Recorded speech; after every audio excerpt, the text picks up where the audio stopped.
नमस्कार, मैं हूं रिया रजक और आप देख रहे सिटी पोस्ट लाइव। जन स्वराज संगठन के तारापुर अनुमंडल स्तर पर संगठन विस्तार की दिशा में गुरुवार को एक विशेष बैठक आयोजित की। बैठक की अध्यक्षता जिला अध्यक्ष योगेंद्र मंडल ने की, जबकि कार्यक्रम में प्रदेश उपाध्यक्ष और पूर्व AIS अधिकारी ललन कुमार मुख्य अतिथि के रूप में शामिल हुए। जी हां, संगठन विस्तार की रणनीति ललन कुमार ने बैठक में स्पष्ट रूप से कहा कि जन स्वराज संगठन अनुमंडल स्तर पर 2 टीमें बनाएगा, जनसंपर्क टीम और दूसरी सदस्यता अभियान टीम। इन दोनों टीमों का उद्देश्य जमीनी स्तर पर संगठन को मजबूत करना और जनता से सीधे जुड़ना होगा। उन्होंने और क्या कुछ कहा, पहले आप ये सुने। कि पहला जो वादा खिलाफी है, अभी जाति जो सर्वेक्षण हुआ पिछले वर्षों में, उसमें बहुत सारी बातें सामने आई। विधानसभा के पटल पर भी रिपोर्ट रखा गया और ये बताया गया कि फलना जाति का परसेंटेज इतना है और इसका इतना है, इसका इतना है। लेकिन उसमें कुछ ऐसी बातें थी जो सरकार ने बताई, लेकिन उस पर कार्रवाई नहीं की। सरकार ने यह बताया कि अभी भी आजादी के 78 साल बाद भी 94 लाख परिवार जो है गरीबी रेखा के नीचे रह रहे हैं और उन्हें ऊपर करने के लिए प्रत्येक परिवार को 2 लाख रुपये दिए जाएंगे। हम लोगों ने जो पता किया है, आज तक जो है यह राशि किसी को नहीं मिली है। यही पता करने के लिए हम लोगों अपने प्रणेता प्रशांत जी के नेतृत्व में माननीय मुख्यमंत्री जी के पैतृक गांव कल्याण बिघा गए थे, लेकिन आप लोगों को पता है कि हम लोगों को अंदर नहीं जाने दिया गया और ये आप बेस्ट समझ सकते हैं कि अंदर क्यों नहीं जाने दिया गया। दूसरा जो वादा इस सरकार ने किया था आम जनता के लिए, इन्होंने कहा था कि प्रत्येक महादलित परिवार को, प्रत्येक दलित परिवार को, प्रत्येक अति पिछड़े परिवार को बांस के लिए 3 डिसमिल जमीन दी जाएगी और यदि यह जमीन उपलब्ध नहीं है तो सरकार जो है खरीद कर इनको जमीन उपलब्ध कराएगी। जो अभी तक हम लोगों को पता है कि इस आलोक में मात्र 2,34,000 परिवार को पर्चे मिले हैं, उसमें भी 1,20,000 परिवार को अभी तक कब्जा नहीं मिला है। तो मात्र जो है 1,04,000 परिवार को अभी जमीन मिली है, जब ऐसे परिवार हमारे बिहार में लगभग 50 लाख है।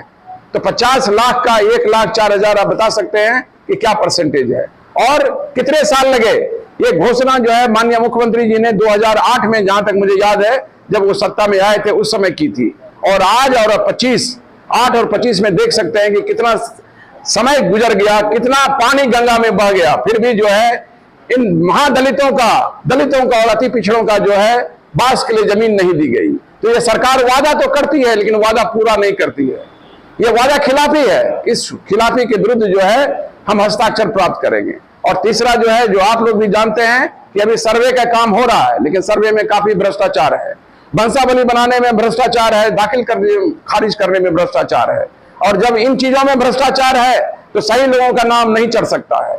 तो हम लोगों की पार्टी की ये डिमांड है कि भ्रष्टाचार बंद करो, सही लोगों से लोगों की वंशावली बनाओ, उनका दाखिल खारिज करो, तब फिर आगे के काम शुरू करोगे।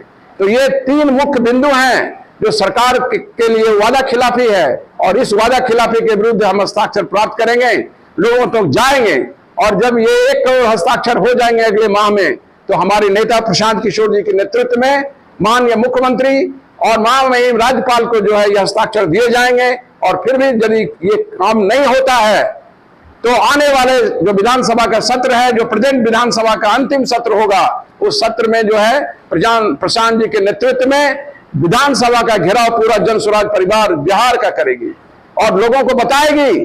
तो मैं अपना परिचय दे दूं, मेरा नाम ललन जी है, मैं रिटायर्ड IAS अफसर हूं और अभी जो है जन स्वराज पार्टी का प्रदेश उपाध्यक्ष हूं।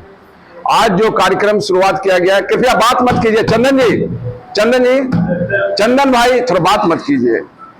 हमको लगता है कि हम वैसे क्लास टीचर हैं, यदि लड़का बात करेगा तो हमको पढ़ाने में मन नहीं लगता है।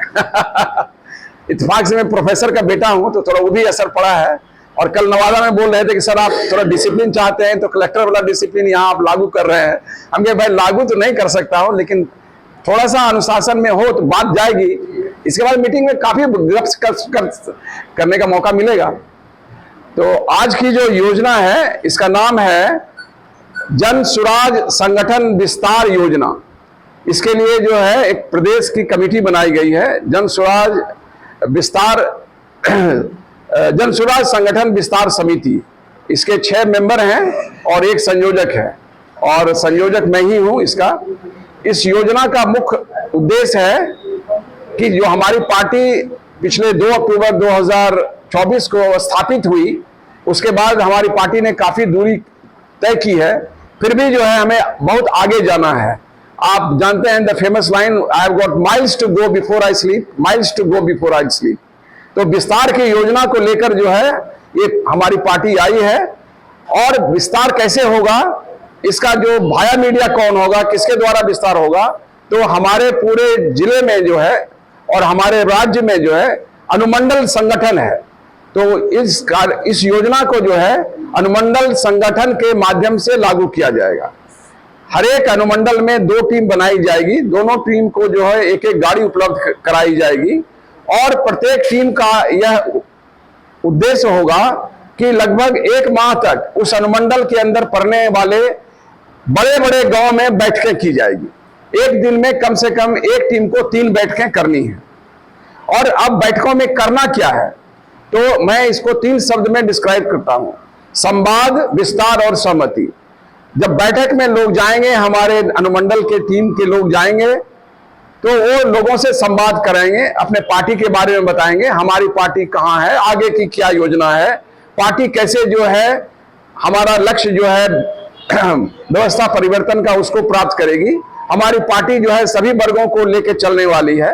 हाँ, निश्चित तौर पर उसमें जो काबिल लोग हैं उनको आगे मौका दिया जाएगा। ये सारी बात लोगों को बताया जाएगा।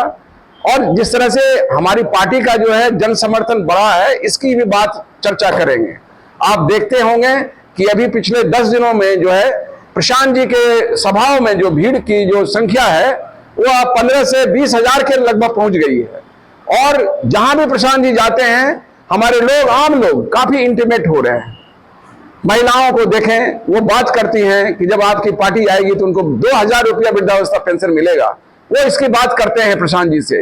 एक ट्रक ड्राइवर का आपने देखा होगा वीडियो, जो प्रशांत जी से हाथ मिला रहा है और कह रहा है कि नहीं, अब जब आप आएंगे तो हमारे बच्चों का पलायन रुक जाएगा। तो हमारे पार्टी का जो समर्थन बढ़ रहा है और इस समर्थन को और आगे बढ़ाना है, एक लहर की रूप देना है, जिससे कि आने वाले विधानसभा चुनाव में हम व्यवस्था परिवर्तन के गोल को हासिल कर सकें। तो ये होगा कैसे, तो अब इन बैठकों में जो है हमारे जो राज्य भर में बदलाव का हस्ताक्षर अभियान चलाया जा रहा है, उस अभियान के तहत लोगों को बैठके में बताई जाएगी कि ये जो सरकार है, जो पिछले 20 साल से सत्तासीन है, इस सरकार ने हमारे आम लोगों से 3 मुख्य वायदे किए थे और उन वायदों को इन्होंने पूरा नहीं किया। यह वादा खिलाफी है और इस वादा खिलाफी के विरुद्ध जो है हस्ताक्षर प्राप्त किए जाएंगे। मैं बहुत शॉर्ट में आपको बताता हूं कि पहला जो वादा खिलाफी है, अभी जाति जो सर्वेक्षण हुआ पिछले वर्षों में, उसमें बहुत सारी बातें सामने आई। विधानसभा के पटल पर भी रिपोर्ट रखा गया और ये बताया गया कि फलना जाति का परसेंटेज इतना है और इसका इतना है, इसका इतना है। लेकिन उसमें कुछ ऐसी बातें थी जो सरकार ने बताई। ललन कुमार ने राज्य सरकार पर वादा खिलाफी का आरोप लगाते हुए कहा कि जातीय सर्वेक्षण के बाद बीपीएल परिवारों को 2 लाख और भूमिहीनों को 3 डिसमिल जमीन देने की घोषणा की गई थी, लेकिन यह केवल घोषणा बनकर रह गई। बैठक में वरिष्ठ